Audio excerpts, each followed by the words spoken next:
A census taker glimpses a pale face in an attic window. For brothers who speak in perfect unison. A cabin reeking of lie and something far worse. Eastern Kentucky, 1890. When Justice Elias Thorne forced open that bolted attic door, the smell that rushed out made hardened lawmen gag. Inside, 3 skeletal women, 11 twisted children, and thousands upon thousands of scratches carved into the walls. A prisoner counting 27 years of captivity. But the real horror? A leather-bound ledger that documented 6 generations of systematic, religiously justified incest. A family tree that didn't branch outward. It looped back on itself like a serpent devouring its own tail. The Rodenbeck brothers called it sacred duty. The law called it something else entirely. 2 brothers would hang. But before the rope tightened, the eldest sister stood in court and spoke words that would haunt that Kentucky courthouse forever.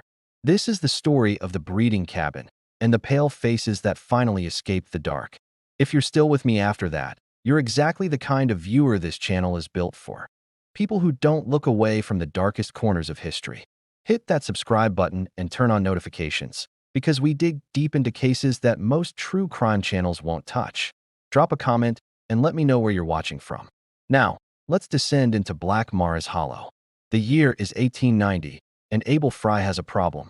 He's 23 years old, fresh from a clerk's position in Lexington, and he's been tasked with conducting the federal census in eastern Kentucky's most isolated hollows. It's tedious work, knocking on cabin doors, recording names, counting heads, noting occupations. Most families are cooperative, even welcoming. A census taker brings news from the outside world, and in these remote valleys, news is currency. But the Rodenbeck family? They're different. Fry approaches their property on a gray September morning. The fog's so thick he can barely see 10 feet ahead. Black Mars Hollow. That's what the locals call it, though no one seems to know why. The trail is barely visible, overgrown with brambles that scrape his horse's flanks. No one has traveled this path in months, maybe longer. The silence is absolute. No birdsong, no rustling wildlife. Just the muffled sound of hooves on soft earth and his own breathing. When the cabin finally emerges from the fog, Fry's first thought is that it looks too clean.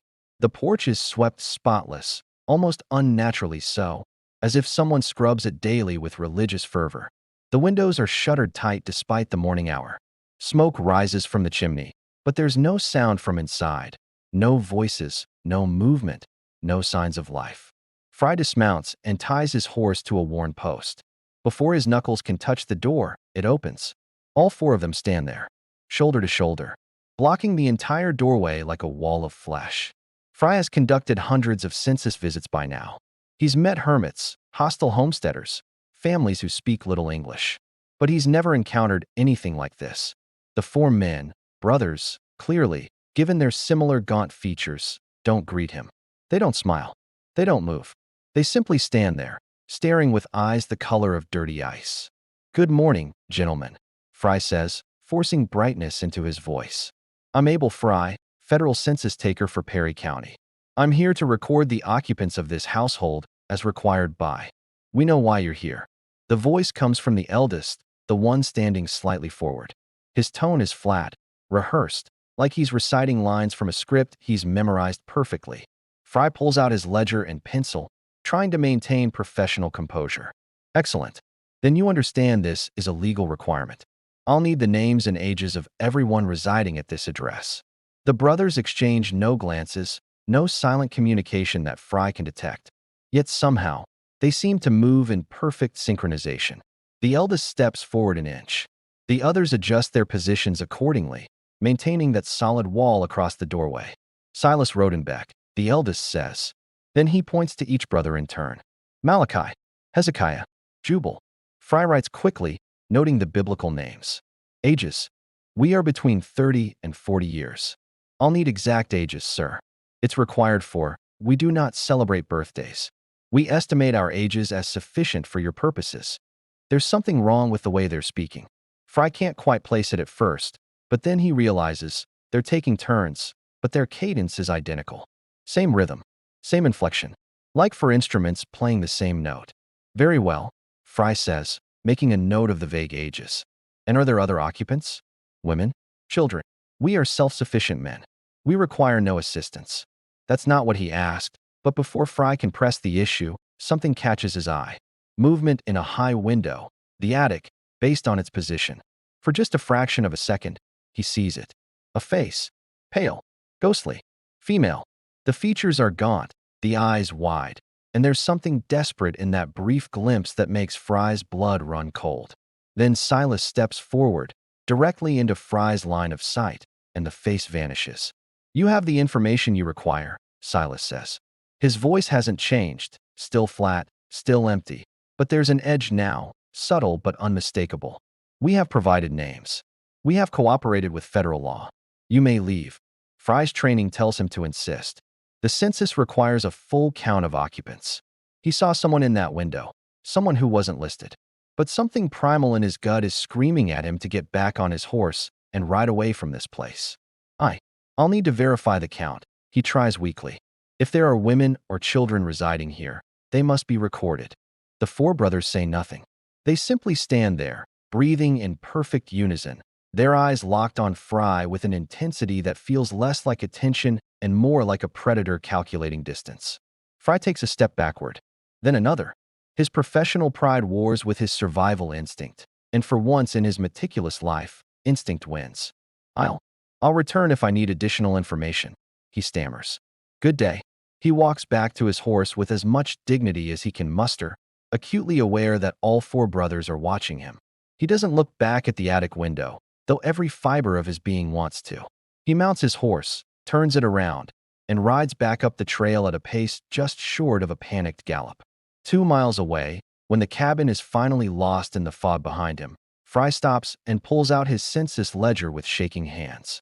He writes carefully, precisely, because precision is all he is left to cling to. Rodenbeck family. Black Mars Hollow. 4 adult males, names recorded. Unable to verify full occupant count. Entry refused by householders. Possible additional occupants unconfirmed. Recommend follow-up investigation. Then he adds one more line, his handwriting less steady now. Observed. Pale female face in attic window. Duration, 2 to 3 seconds. Disappeared when questioned. Brothers displayed coordinated evasive behavior. Something is wrong in that house. Fry closes the ledger and continues his route, visiting 3 more families that day. But that night, in the boarding house where he's staying, he can't sleep. He keeps seeing that face in the window. The desperate, haunted expression. The way it vanished the instant Silas blocked his view. The way all 4 brothers moved like parts of a single organism. He decides that when he returns to the county seat, he'll file his report with a notation. Not a formal complaint. He has no evidence of a crime. But a concern. A gap in the official record that someone with more authority should investigate. What Abel Fry doesn't know is that his report will land on the desk of a man who believes truth lives in the margins of documents. A man who will read those words, "Something is wrong in that house," and decide that wrong things deserve answers. That man's name is Elias Thorne. And he's about to discover that sometimes, the most meticulous evil leaves the clearest paper trail. Justice Elias Thorne doesn't believe in coincidences. In his 15 years as a circuit justice in eastern Kentucky, he's learned that evil, when it exists, leaves traces. A receipt for rope purchased the day before a hanging. A land deed transferred under suspicious circumstances. A gap in testimony that's too convenient to be accidental. The law, Thorne believes, is built on documentation, and documentation never lies, even when people do. Which is why Abel Fry's census report bothers him so much. It's November now, 2 months since Fry filed his paperwork and moved on to other counties. The report sits on Thorne's desk in his cramped office in the county seat, surrounded by stacks of land disputes and tax records. Thorne has read it 3 times, and each time, the unease grows sharper. For brothers who refused entry.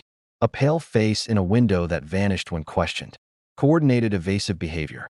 And that final line, "Something is wrong in that house." Fry is a careful man. Thorne has reviewed his other census entries, and they're meticulous to the point of tedium. He doesn't make dramatic statements. He doesn't speculate, which means when he writes "something is wrong," he genuinely believes it. Thorne lights his pipe and opens the second document he's been studying. A mercantile ledger borrowed from Jessup's General Store, the closest trading post to Black Mars Hollow. Jessup keeps excellent records, every transaction dated, every customer noted. The Rodenbeck brothers appear twice a year, always in autumn, always silent. But it's the quantities that catch Thorne's attention. Over the past 5 years, the Rodenbecks have purchased lye in amounts that would be excessive for a farm 10 times their size. Lye is useful stuff, making soap, cleaning, even processing corn, but the amounts here are staggering. Enough to strip flesh from bone if you needed to. Enough to scrub floors until they bled white. They've also bought iron bolts. Heavy ones. The kind you'd use to secure a barn door against wolves, or a root cellar against thieves. But everyone in the county knows there haven't been wolves in Black Mares Hollow for decades. The last one was shot in 1867. So what are they securing? Thorne pulls a third document from his drawer, a letter forwarded to him from the county clerk's office. It's dated from last year, written in the careful handwriting of a woman named Martha Wickham, wife of a traveling preacher. Her husband had attempted to visit the Rodenbeck cabin to offer spiritual counsel. Thorne reads her account again. Slowly, my husband returned pale and shaken. He said he had never felt such wrongness emanating from a home. The 4 brothers met him on the porch, swept so clean it looked scrubbed, and refused him entry with a politeness that felt like a threat. Thomas said they moved in unison, like puppets on the same strings, and their voices had a rehearsed quality that chilled him to the bone. He felt, he told me, as though he was speaking not to 4 men, but to a single creature wearing 4 faces. He will not return to that hollow. He has warned our congregation to avoid it. Whatever lives in that cabin, Thomas said, is not of God. Thorne sets the letter down and stares at the 3 documents spread before him like cards in a grim game of chance. Individually, none of these things prove a crime. A census refusal isn't illegal if you provide basic information. Buying lye in bulk is unusual, but not criminal. A preacher's unease is just feeling, not evidence. But together they form a pattern. And Thorne has learned to trust patterns. He opens his personal case log, a leather-bound journal where he records investigations that haven't yet become official cases, and begins to write. Rodenbeck family, Black Mares Hollow. For adult males. Isolated property. Pattern of evasion and concealment. Evidence suggests 1.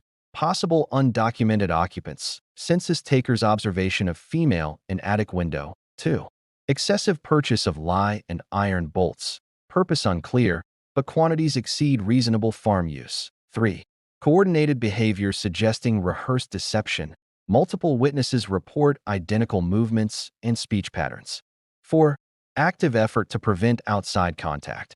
Preacher refused entry. Census taker blocked from full inspection. Conclusion. Strong probability of deliberate concealment. Nature of concealment unknown.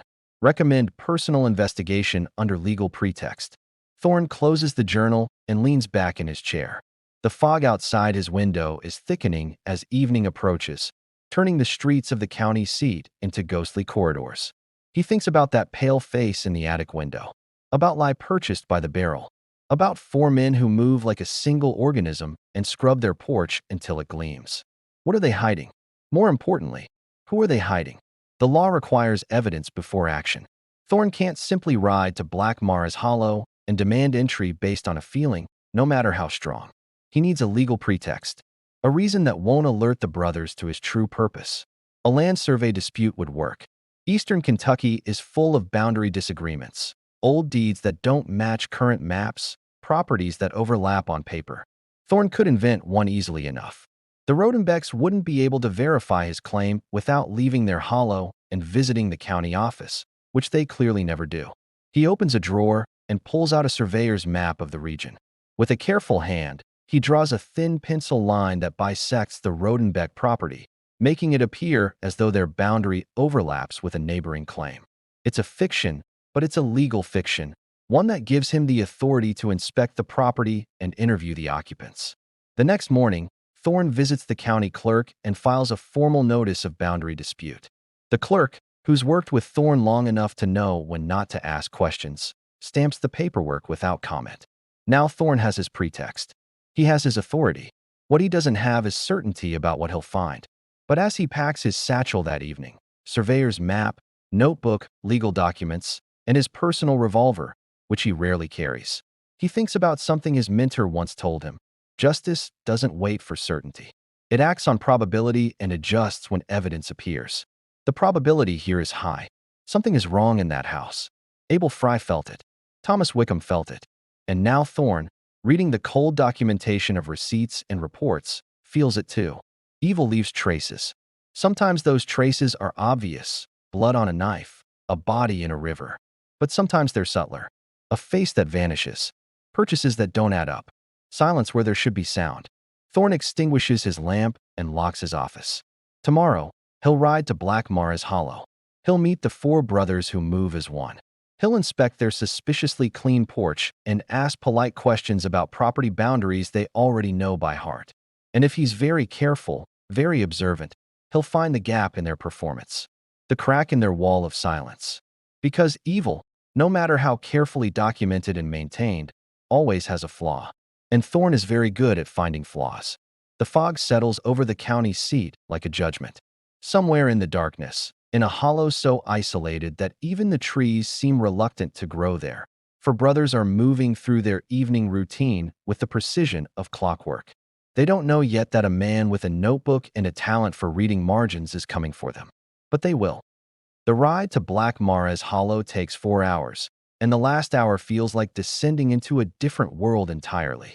Thorne leaves the county seat before dawn, the November cold biting through his coat. His horse, a sturdy mare named Patience, seems reluctant as they turn onto the narrow trail that leads into the hollow. Thorne doesn't blame her.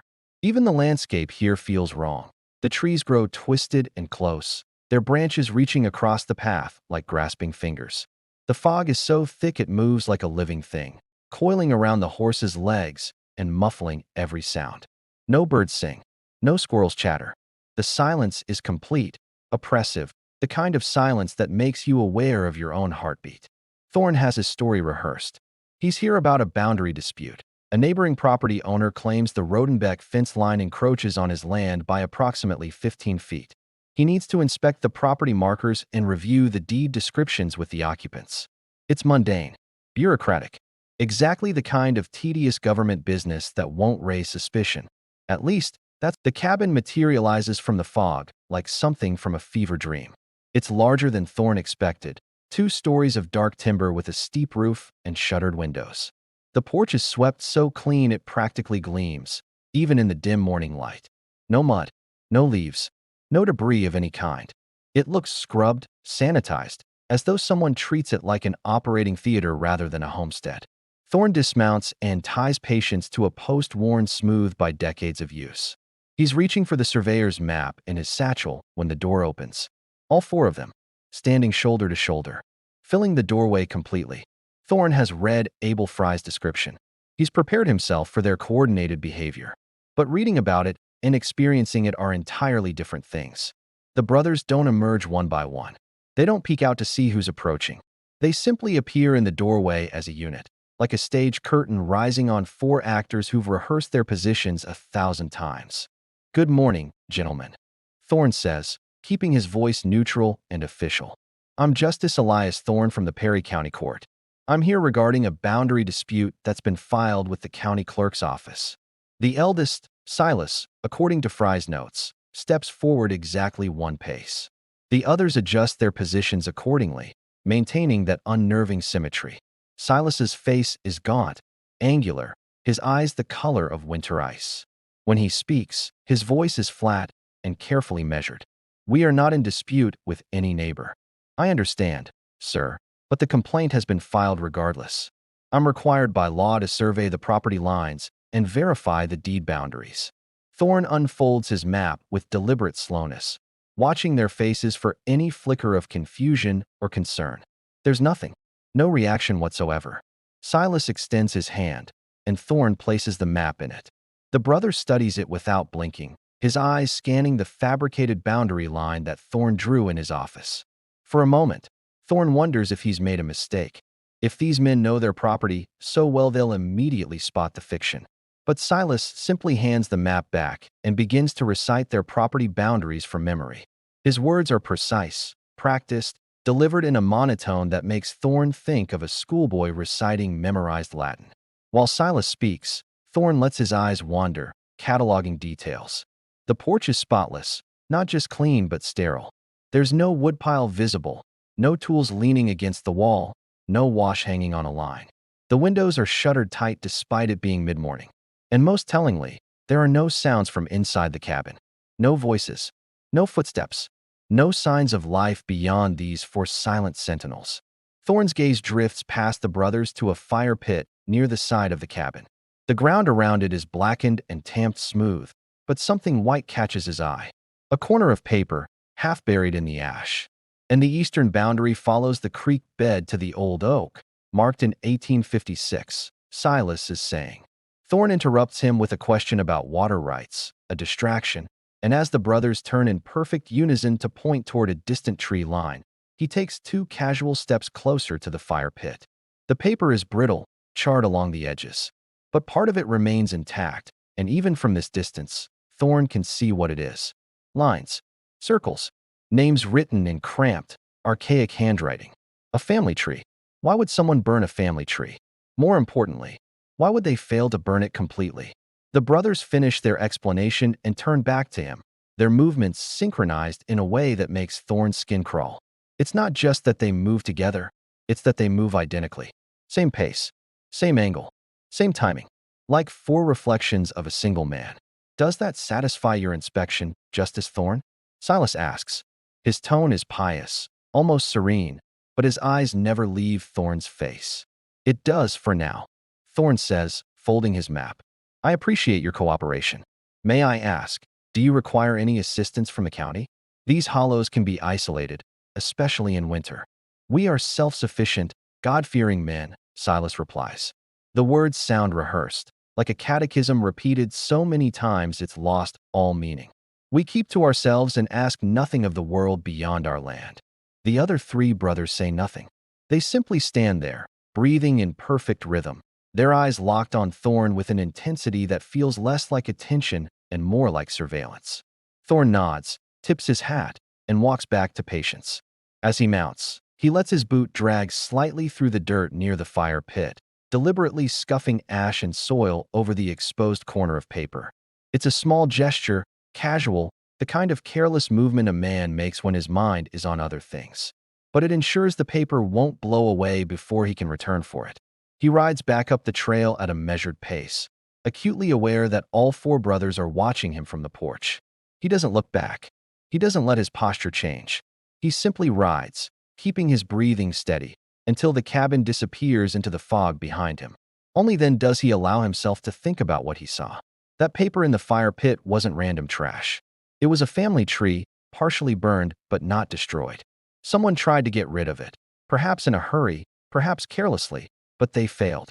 And Thorne knows from experience that when people try to destroy evidence, it's because the evidence is damning.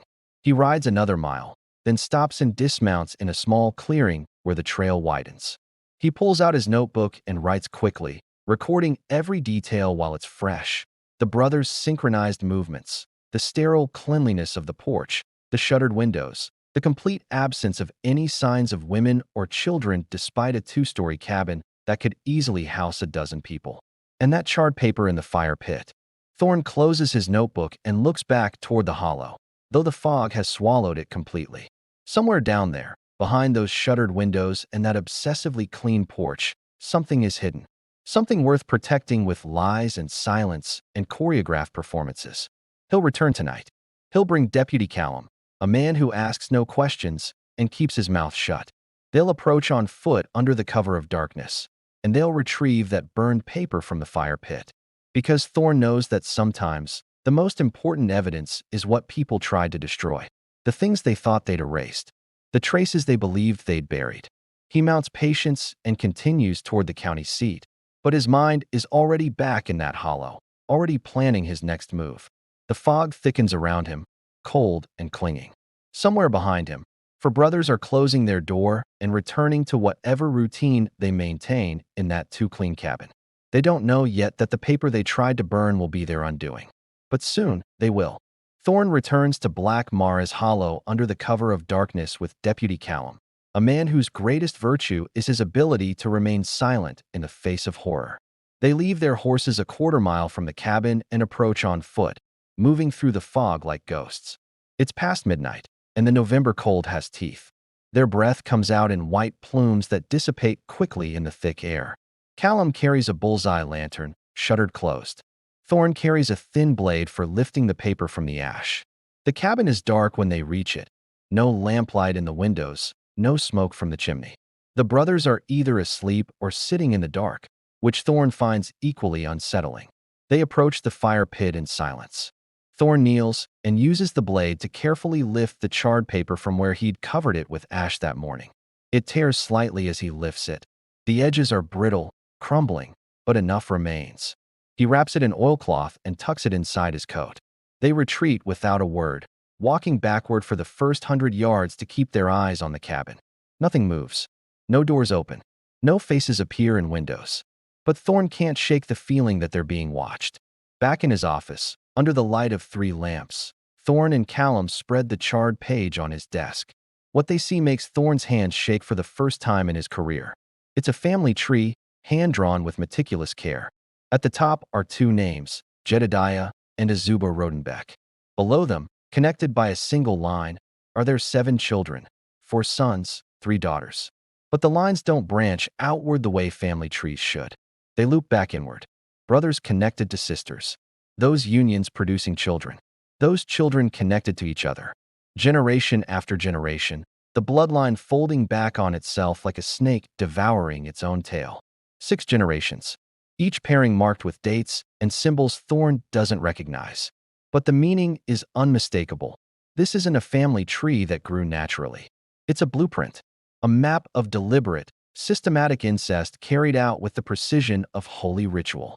Callum, a man who's seen death and violence in these mountains, steps back from the desk and crosses himself. His face has gone pale, his hands trembling. Thorne stares at the names of the 3 sisters currently living in that cabin: Tamar, Odelia, Elspeth. The lines connecting them to their 4 brothers, Silas, Malachi, Hezekiah, Jubal, are drawn with the same careful hand as all the others. This isn't an accident. This isn't madness born of isolation.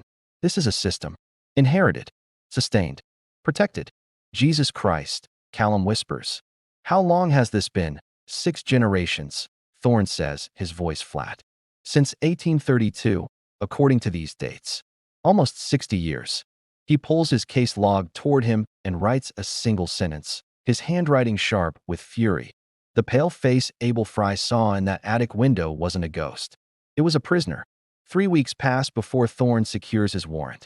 3 weeks during which he barely sleeps. The image of that looping family tree burned into his mind.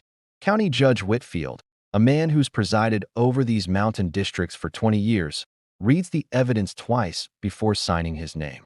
His hand trembles as he writes in the margin.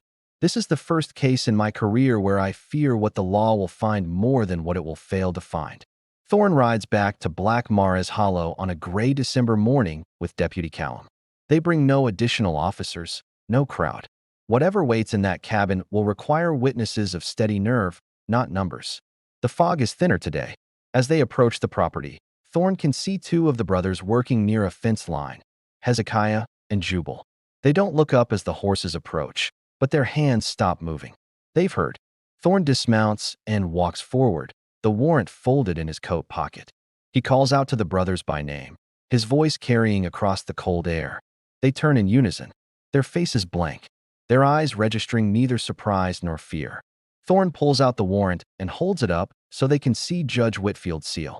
I'm here under the authority of the Perry County Court to inspect these premises and verify the occupants of this household. Hezekiah wipes his hands on his trousers.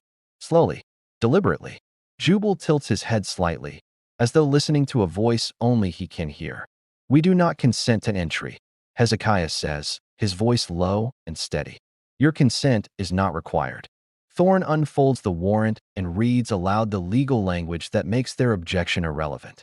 The brothers don't move, don't argue. They simply stand there, watching, as Thorne and Callum walk past them toward the cabin door. The door is unlocked. Thorne pushes it open and steps inside. The smell hits them immediately. Lye so strong it burns the back of the throat, mixed with something else. Something faint and sour that makes Thorne's stomach turn. The main floor is a study in unnatural order. The wooden table is scrubbed white. The floor planks gleam as though polished daily. There are no personal items anywhere, no scattered clothing, no books, no papers. The hearth is cold and spotless. The provisions are military in their organization. Sacks of cornmeal lined up by size, jars of preserved vegetables arranged by type, smoked meat hanging from hooks in perfect rows.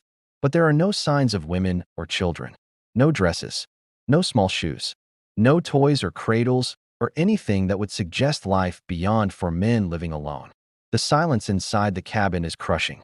It presses against Thorne's ears like deep water. Callum moves toward the back of the room, his boots creaking on the floorboards. Then he stops. He's looking up. Thorne follows his gaze and feels his blood go cold. Dark stains on the ceiling boards, spreading out in uneven circles like oil seeping through wood. The stains are old, layered, the kind that come from years of dampness, or something worse. Directly above them is a narrow door built into the ceiling itself, a hatch with a frame of heavy iron, and 3 iron bolts, each as thick as a man's thumb, driven through the frame from the outside. There's no handle on the other side of that door, no way to open it from above. Thorne shakes his head. He can't wait. He can't leave and return tomorrow, knowing what those bolts mean, knowing that someone, probably 3 someones, are on the other side of that door. He draws his revolver, not because he expects violence, but because his hands need something to hold. The deputy steps forward, sets the butt of his rifle against the first bolt, and slams it hard. The sound is a thunderclap in the silent cabin. The bolt slides free with a grinding screech of metal on metal. Callum moves to the second bolt, strikes it. It gives way. As the final bolt slides free, a wave of air rushes down from the darkness above. Air that is thick and foul, reeking of human waste and sickness and despair so profound it seems to have a smell of its own.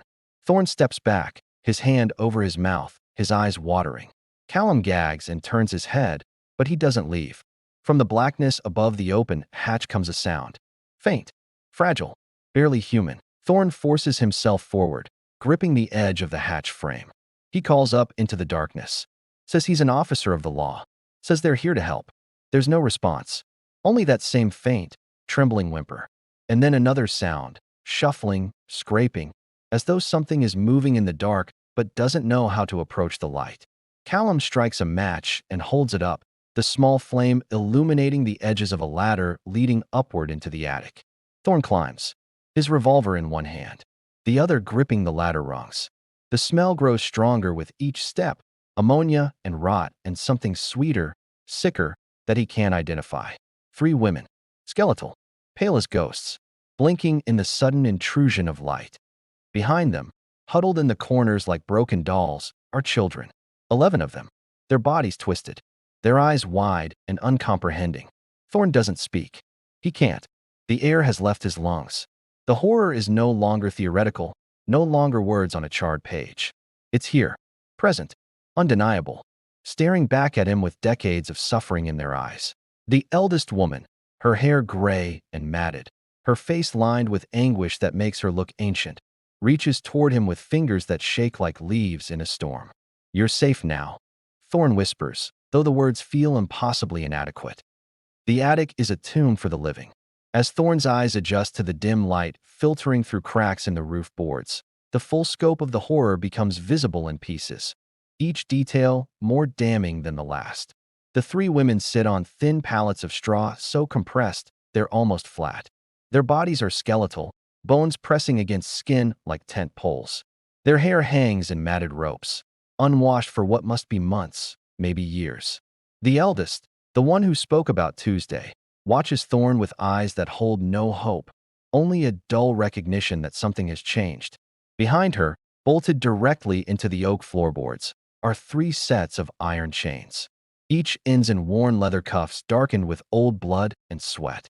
The chains are long enough to allow movement across perhaps 10 feet of space, long enough to reach a slop bucket in the corner, long enough to tend to the children who cower in the shadows. Not long enough to reach the bolted door. Callum climbs up behind Thorne, carrying a lantern now. As he raises it, the light reveals the walls. One entire section of the attic is covered in scratches, thousands upon thousands of them. Tally marks carved into the wood with something sharp, a nail perhaps, or a shard of metal. They're grouped in sets of 5, the way prisoners count days, and they stretch from floor to ceiling in columns that speak of years. Decades. A lifetime measured in scratches. Thorne steps closer, his hand trembling as he touches the wood. The marks are worn smooth in places, as though someone has run their fingers over them again and again, counting and recounting the days of their captivity. He estimates roughly more than 10,000 marks on this wall alone. 10,000 days is 27 years. The eldest woman has been here since she was a girl. Thorne turns back to the women and kneels slowly, keeping his movements gentle and deliberate. "My name is Elias Thorne," he says softly. "I'm a justice with the county court. You're safe now. We're going to get you out of here." The words feel hollow in this place where safety has never existed. The eldest woman doesn't speak, but one of the younger ones, her face gaunt, her eyes unfocused, whispers something so softly Thorne has to lean closer. It is Tuesday. The eldest woman's voice is cracked and raw from disuse. "The brothers keep a schedule," she says, each word an effort. "Tuesday is my day. The brothers are punctual men."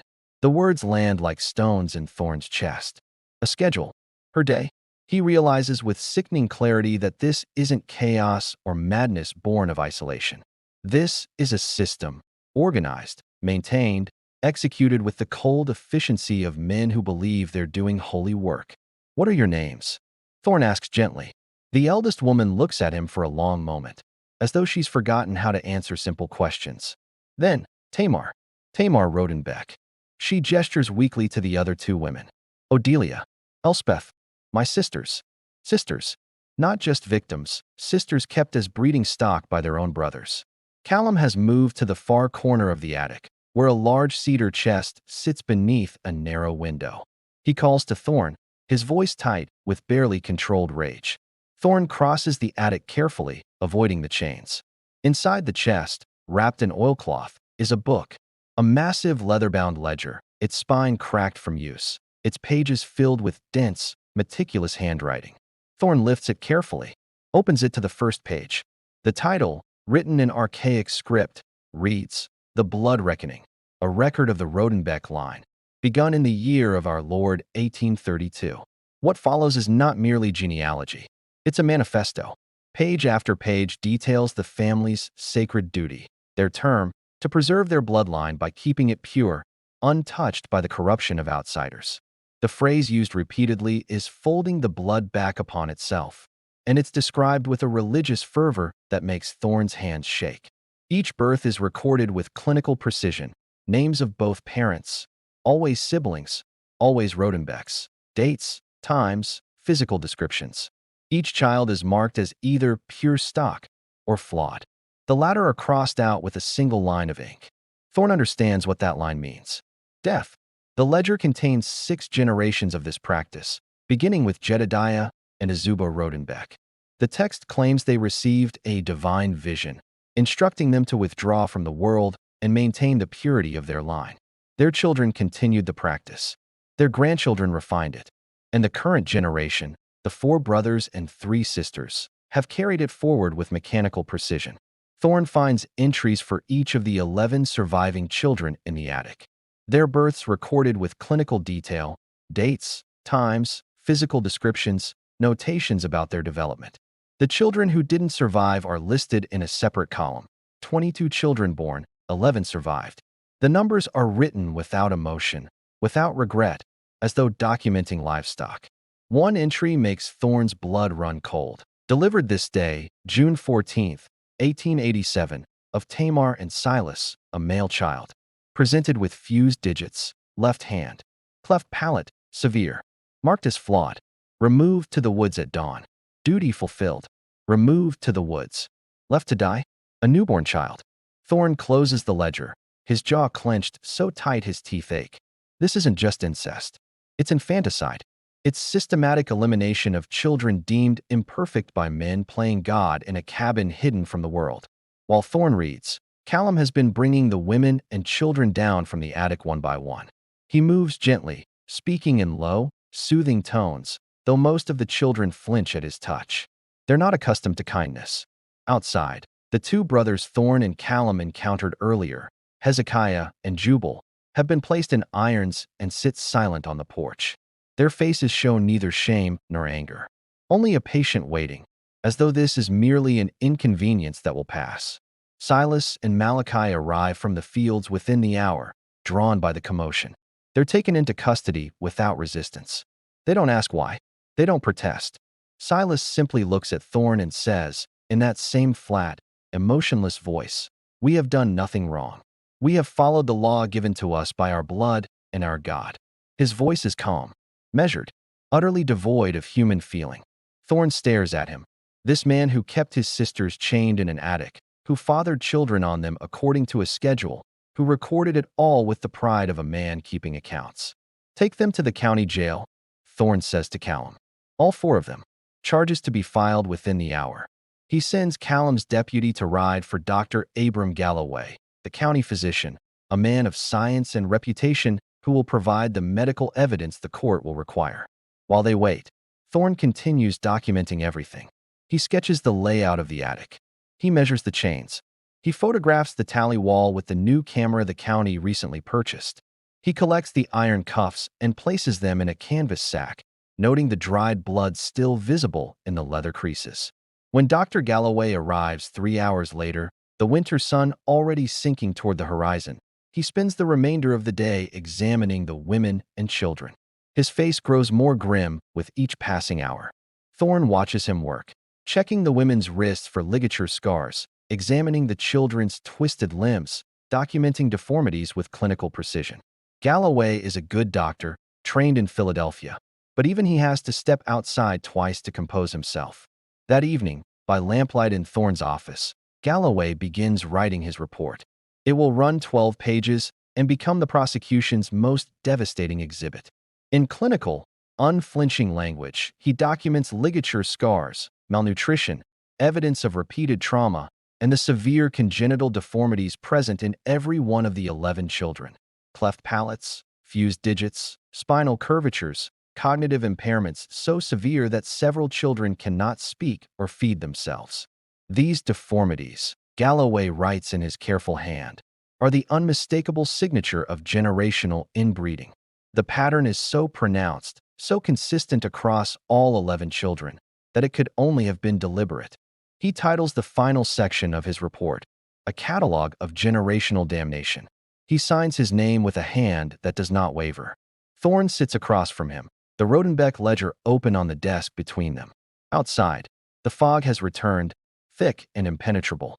Somewhere in the county jail, four brothers sit in separate cells, silent and patient. "How do we prosecute this?"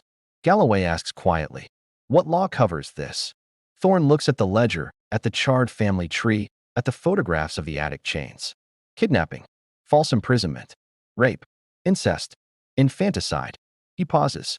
"And conspiracy to commit all of the above across multiple decades. Will it be enough?" "It has to be." Thorne closes the ledger. "Because if we can't convict 4 men who documented their own evil in ink, then the law means nothing. The evidence is complete. The case against the Rodenbeck brothers is not a matter of belief or testimony. It's a matter of undeniable, documented fact. And soon, the whole world will know what happened in Black Mars Hollow." The Rodenbeck ledger sits on Thorne's desk like a cursed object. Over the next 3 weeks, as he prepares the case for trial, Thorne reads it cover to cover. Not once, but 3 times. Each reading reveals new horrors hidden in the meticulous handwriting, new depths to the evil that 4 brothers carried out with the devotion of monks following a holy rule. The ledger begins with a preamble written by Jedediah Rodenbeck in 1832. The language is archaic, biblical, drenched in the fever-dream certainty of a man who believes God speaks directly to him. "In the year of our Lord 1832, I, Jedediah Rodenbeck, do set down this record for all generations of our blood to follow. The Lord came to me in a vision and spoke thus: The world is corrupted. The bloodlines are polluted. Only those who keep themselves pure, who fold their blood back upon itself, shall be saved in the final days. Go into the wilderness. Take your family. Let no outsider defile what I have made holy." And so we have withdrawn. We have taken our children into the mountains where the eye of man cannot find us. Here we shall preserve what God has commanded: a bloodline unpolluted, a family untainted, a sacred duty passed from father to son, from mother to daughter, until the Lord returns to claim his own. It reads like scripture, like divine mandate. And that, Thorne realizes, is precisely what makes it so dangerous. Jedediah Rodenbeck didn't see himself as a criminal. He saw himself as a prophet. The entries that follow document the implementation of his vision with horrifying precision. Jedediah and his wife Azubah had 7 children, 4 sons and 3 daughters. When the eldest daughter, Mercy, reached the age of 16, she was sealed in holy union with her eldest brother, Isaac. The term appears repeatedly throughout the ledger, sealed in holy union, as though religious language could sanctify what they were doing. Mercy bore 3 children. 2 survived infancy. 1 was marked as flawed, and the entry ends there. No explanation, no sentiment, just a line of ink crossing out the name. The pattern continues. Each daughter paired with a brother, each union producing children, each child evaluated, cataloged, and either accepted as pure stock or eliminated as flawed. The criteria for flawed seem arbitrary. Physical deformities, certainly, but also weak constitution, willful spirit, and in one case, simply cries overmuch. What strikes Thorne most is the complete absence of doubt in the writing. There are no entries expressing regret or questioning the practice. No moments where the authors seem to recognize the horror of what they're doing. Instead, there's only pride in their obedience, pride in their purity, pride in their isolation from the corrupted world. The second generation refined the system. A man named Caleb Rodenbeck, Jedediah's grandson, introduced what he called the sacred schedule. He divided the months into cycles, assigned each sister specific days, rotated the brothers in a pattern designed to ensure maximum efficiency in the preservation of the line. Maximum efficiency, as though he were organizing crop rotation rather than the systematic rape of his sisters. The third generation built the attic prison. An entry from 1867, written by a man named Ezekiel Rodenbeck, describes it with the pride of a craftsman. Have constructed a secure chamber above the main dwelling. Heavy timbers, iron bolts purchased from the settlement, 3 in number. Chains forged by my own hand from iron stock. The women shall be kept here for their protection and for the purity of the line. They shall want for nothing save contact with the corrupted world, which is as it should be. For their protection. That's what he wrote. As though imprisoning his sisters in an attic was an act of benevolence. The 4th and 5th generations continued the practice with increasing isolation. They stopped attending even the occasional church service their ancestors had tolerated. They stopped trading with the general store except twice a year. They developed elaborate scripts for dealing with outsiders, rehearsed responses, coordinated behavior, a performance designed to deflect curiosity and prevent scrutiny. The entries describe training sessions where the brothers practiced moving in unison, speaking in turn, maintaining the fiction that they were simple, God-fearing farmers who wanted only to be left alone. It was theater, calculated, perfected through repetition, performed with the precision of actors who'd rehearsed their roles for years. And then there are the entries about the children. Thorne has to force himself to read these sections, page after page documenting births, evaluations, eliminations. The language is clinical, detached, but the meaning is clear. Any child showing signs of the inevitable deformities caused by inbreeding was taken into the woods and left to die. One entry describes this process in chilling detail.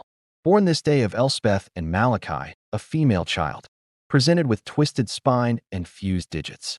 Cannot feed properly. Marked as flawed. At dawn, carried the child to the deep woods beyond the eastern boundary. Left wrapped in cloth beneath the old hemlock. Returned at midday. The matter is concluded. Duty fulfilled. God's will be done. God's will. That phrase appears over and over, always in the context of infanticide, as though divine endorsement could erase the horror of leaving newborns to die of exposure. The current generation's entries begin in 1875, when Silas, the eldest of the 4 brothers, took over maintaining the ledger. His handwriting is different from his ancestors, smaller, more cramped, almost obsessively neat. But the content is identical. Births recorded, children evaluated, flawed, ones eliminated, the cycle continuing without pause.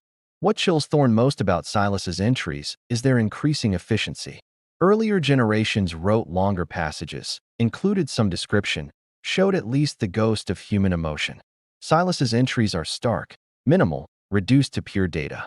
June 14th, 1887. Tamar/Silas. Male. Cleft palate, fused digits. Flawed. Removed. October 3rd, 1888. Odelia/Hezekiah. Female. Spinal curvature. Flawed. Removed. March 22nd, 1889. Elspeth/Jubal. Male. Cognitive impairment. Retained for observation. Retained for observation. That's what he wrote about his own son. A child so mentally impaired he could barely speak. Not love. Not sorrow. Just clinical observation, as though the child were a specimen in an experiment. The ledger's final entry is dated September 1890, just weeks before Abel Fry's census visit. It records the birth of a male child to Tamar and Malachi. The child is marked as pure stock, one of the 11 children Thorne found cowering in the attic. Below that entry, in Silas's cramped handwriting, is a brief meditation on their sacred duty. We continue the work begun by our forefathers. The world grows more corrupt with each passing year. We have removed ourselves entirely from its touch. Our bloodline remains pure, unpolluted by outsiders. When the Lord returns, he shall find us faithful. We have sacrificed comfort, companionship, and connection to the world beyond our hollow. But this is the price of purity. Suffering is temporary. Holiness is eternal. Suffering is temporary. Holiness is eternal.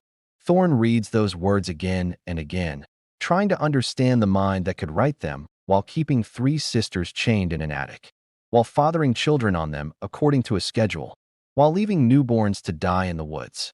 But understanding doesn't come. Perhaps it can't. Perhaps there are forms of evil so fundamentally alien to human decency that they resist comprehension. What Thorne does understand is this: the ledger is a confession. Every page, every entry, every meticulous notation is evidence of deliberate, sustained, systematic crime carried out over 6 generations. The brothers didn't hide what they were doing, they documented it. They took pride in it. They believed their record-keeping was itself a holy act, a testament to their faithfulness. They created the very evidence that will condemn them. Thorne closes the ledger and places it in a locked drawer. Tomorrow, he'll present it to the prosecuting attorney, Harlan Pierce.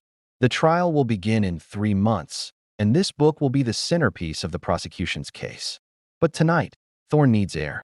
He steps outside his office into the cold December night and looks up at the stars, the same stars that shine over Black Mara's Hollow, over the burned-out cabin, over the mass grave in the woods where 22 flawed children were left to die. The fog has lifted, at least here in the county seat. But Thorne knows that some darkness doesn't clear with weather. Some darkness is written in ink, preserved, passed down, made holy by men who confused isolation with righteousness. And now that darkness will be dragged into the light of a courtroom, where 12 citizens will read the words Thorne has read and decide what justice looks like for evil this profound. Thorne goes back inside. There's more work to do. Witness lists to prepare. Evidence to catalog. A case to build that will ensure the Rodenbeck brothers never see freedom again. The trial of the Rodenbeck brothers begins on the 14th of March, 1891, in the Perry County Courthouse, a modest brick building that has never seen a case of this magnitude. The courtroom is packed with spectators, but the atmosphere is not one of carnival curiosity. It's somber, almost funereal, as though the community itself is on trial for the silence it kept for so long. Judge Whitfield presides, his face carved from stone, his gavel striking the bench with a sound that promises no mercy. The prosecution is led by Harlan Pierce, a young attorney who spent 3 months studying the evidence until he can recite passages from the ledger from memory. He opens with a statement so direct it leaves the room breathless.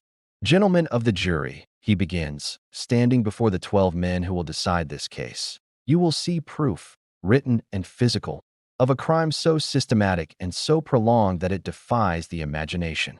You will hear testimony from the eldest victim herself, and her words will leave no doubt about what occurred in Black Mara's Hollow for nearly 60 years. He pauses, letting the weight of that number settle over the courtroom. 60 years. Then he lifts the Rodenbeck ledger from the evidence table, holds it above his head like a preacher with scripture, and says, "This book is a confession written by men who believe they would never be judged." The prosecution's case unfolds over 6 days. each day more damning than the last. Dr. Galloway takes the stand first. His 12-page report is entered into evidence as Exhibit A. He reads sections aloud in his clinical, measured voice, describing the ligature scars on the sister's ankles and wrists, scars so deep they become permanent grooves in the flesh. He details the physical condition of the children, naming each congenital defect with medical precision: cleft palates, fused digits, spinal curvatures, cognitive impairments so severe that several children cannot speak or feed themselves. These conditions, Galloway testifies, looking directly at the jury, are the direct and predictable result of sustained inbreeding over multiple generations. The pattern is so pronounced, so consistent across all 11 children, that it could only have been deliberate. The defense attorney, a court-appointed man named Grissom who looks ill throughout the proceedings, attempts to question the certainty of Galloway's conclusions. The doctor produces a chart he's created comparing the Rodenbeck children's deformities to documented medical cases of inbreeding from European royal families. The similarities are undeniable. Grissom sits down without further questions. The physical evidence comes next. The iron chains, still bearing traces of blood, are laid on a table before the jury. The leather cuffs are passed among them so they can feel the weight, see the wear, touch the darkened stains that no amount of cleaning could remove. Justice Thorne takes the stand and describes in meticulous detail the moment the attic door was unbolted, the smell that emerged, the sight of 3 women who'd been kept as breeding stock for decades. He presents his sketches of the attic, his measurements of the chains, his photographs of the tally wall. 10,000 marks. 27 years. 1 woman counting the days of her captivity. He reads aloud from his case notes, including the chilling statement made by the youngest sister. It is Tuesday. My day. He reads the title page. He reads entries documenting 6 generations of sibling pairings. He reads passages describing the sacred duty to preserve the bloodline. He reads the list of 22 children born, 11 who survived, each marked as pure stock or flawed. When he reads the entry about the newborn left beneath the hemlock tree, 2 jurors audibly gasp. Thorne reads for 40 minutes. When he finishes, he closes the book and looks directly at the jury. This is not madness, he says quietly. This is methodology. This is evil recorded in ink. On the 7th day, Tamar Rodenbeck is called to testify. She enters the courtroom supported by a nurse, her body still frail, her movements slow and uncertain. She's gained some weight since her rescue.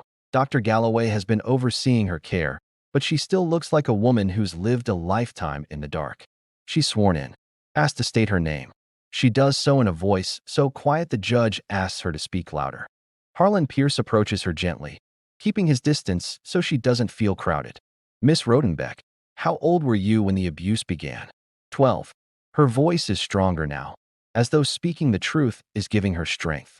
My father told me it was God's will, that I would bear children only with my brothers, that any other union would corrupt the bloodline.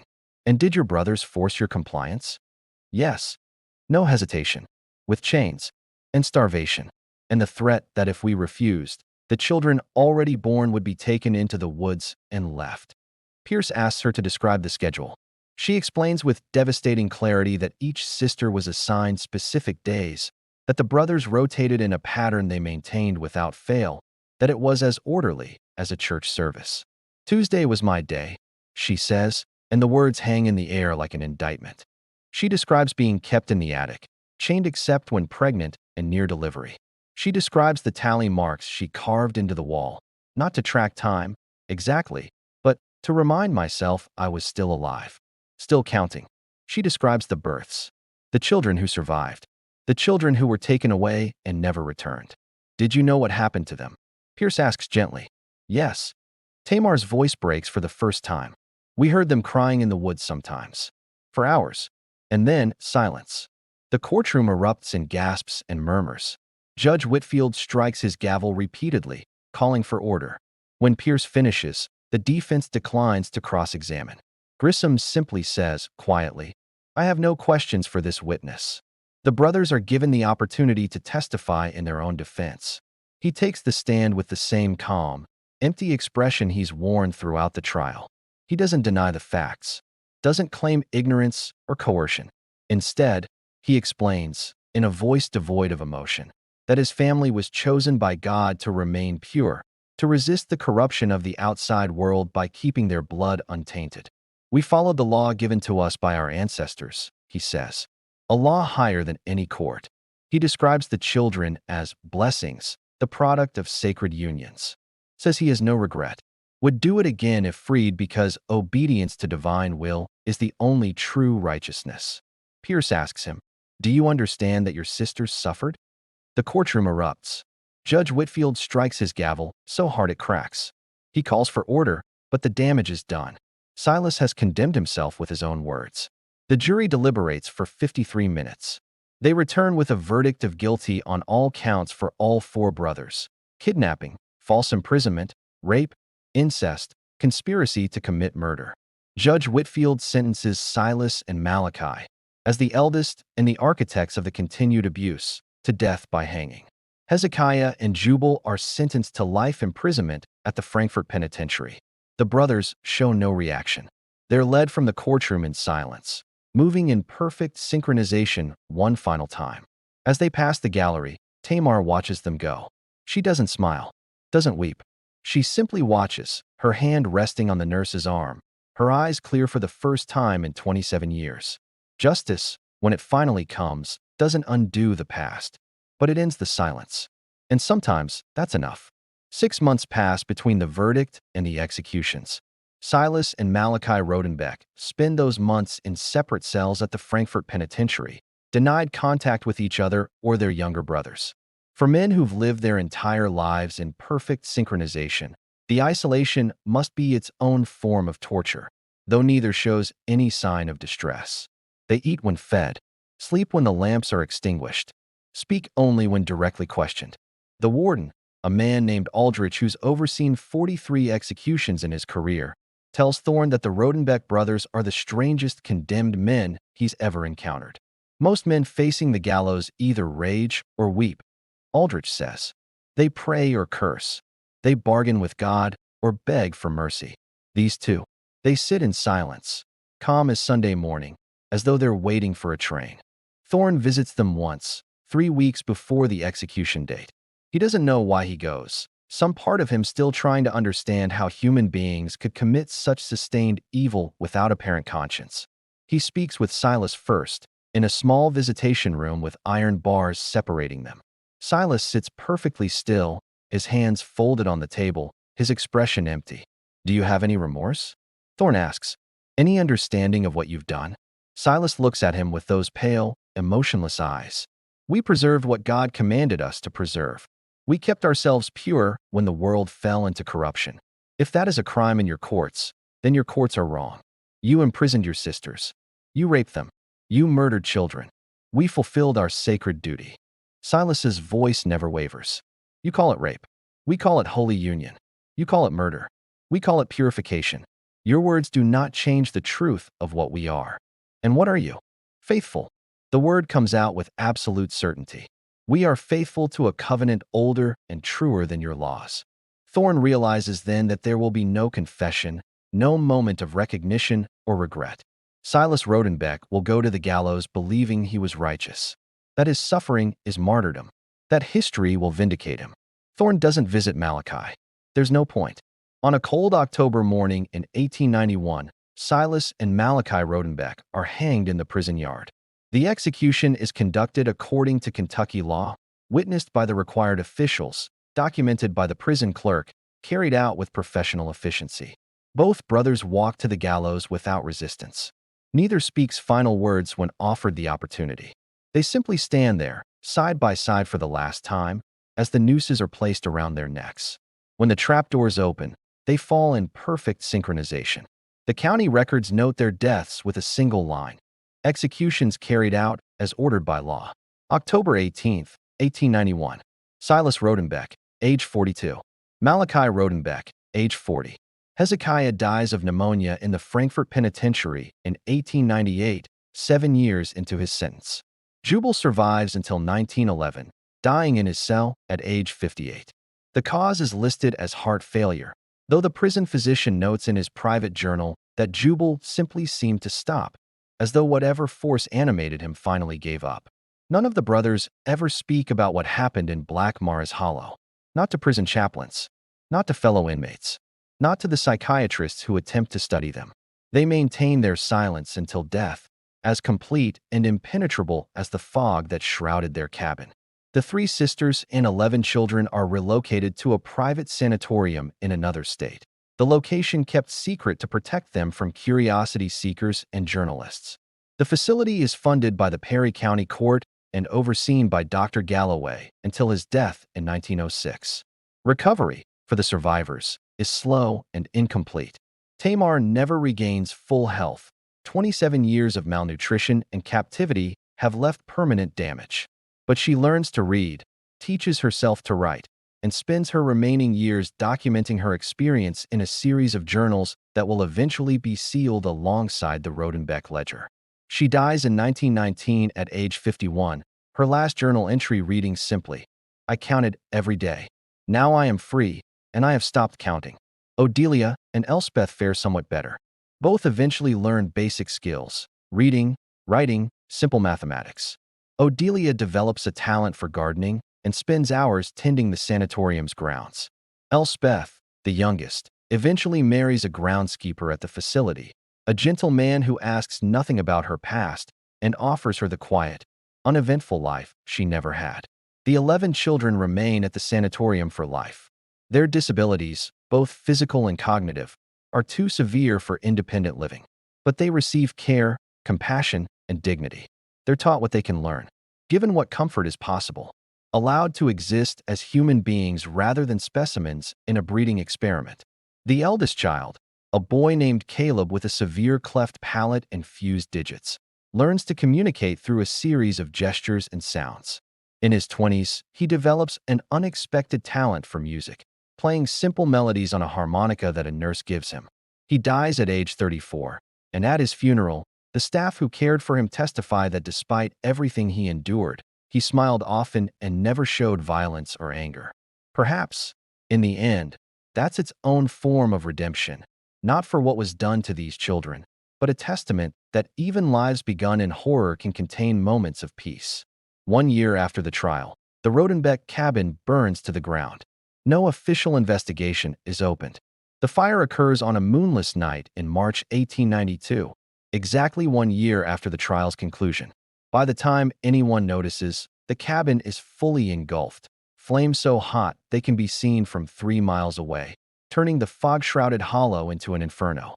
When the fire burns out, only the stone chimney remains standing like a grave marker. No one claims responsibility. No one asks questions. The county records simply note, former Rodenbeck property destroyed by fire, March 14, 1892. Cause undetermined. No investigation warranted.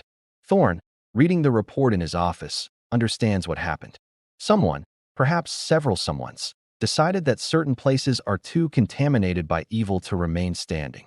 That fire is a form of cleansing. That some structures need to be erased from the landscape entirely. He files the report without comment. The Rodenbeck ledger is sealed by court order and placed in the Kentucky State Archives, where it remains to this day. Access requires special permission from the State Historical Society and is rarely granted. The document is too disturbing, too detailed, too unrepentant in its evil to be treated as ordinary historical record. But it exists, preserved, a testament to what humans are capable of when they mistake isolation for holiness and control for righteousness. The charred family tree, the one Thorne recovered from the fire pit, is sealed with it, the 2 documents joined forever as evidence of 6 generations of systematic evil. The case files, the photographs, Dr. Galloway's report, Tamar's testimony, all of it locked away in fireproof vaults, available only to researchers with legitimate academic or legal reasons for access. In Black Mars Hollow, the forest slowly reclaims the burned cabin site. Within a decade, the clearing is overgrown.